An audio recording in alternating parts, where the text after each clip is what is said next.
So the next overarching finding we have is focused on the resources needed to deliver a mixed offer of drug and alcohol support services.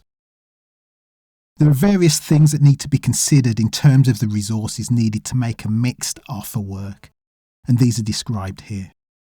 These might be IT equipment and infrastructure, staff training, guidance, staffing, resources, or something else.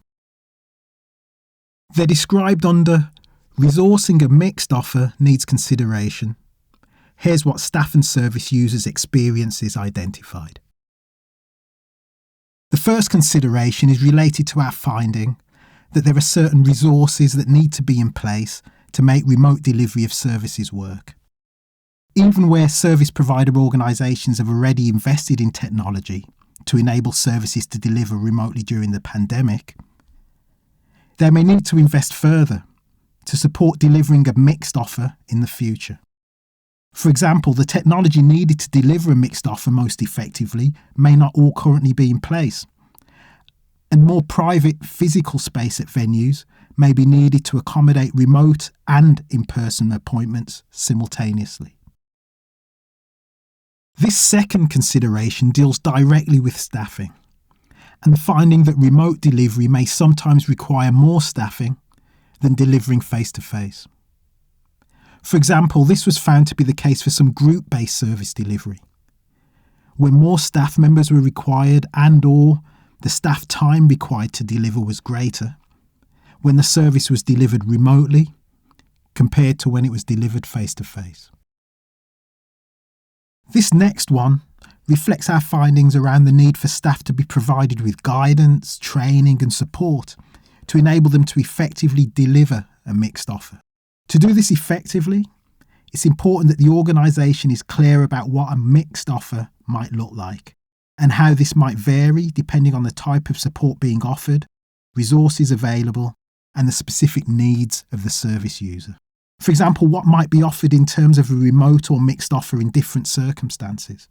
Staff should be clear on this and trained and supported so that they are able to deliver the mixed offer appropriately. One of the key findings related to the remote delivery of drug and alcohol support is that some service users lack the physical resources needed to access support. Where support is delivered remotely, they may lack access to a laptop, a smartphone or Wi-Fi, and where they're required to receive face-to-face support, they may lack the money needed to travel to venues or buildings. It's important that these different resource limitations are borne in mind when planning a mixed offer for service users.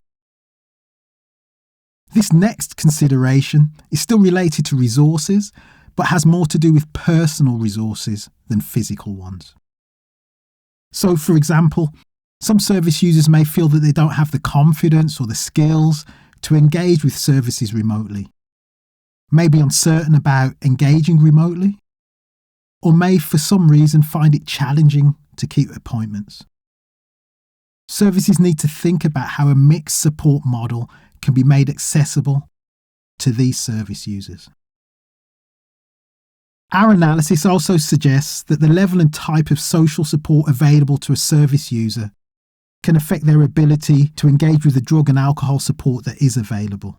These might be factors such as the assistance or support of family or friends, and can affect whether they're able to access remote support in their home environment or able to maintain their engagement with treatment.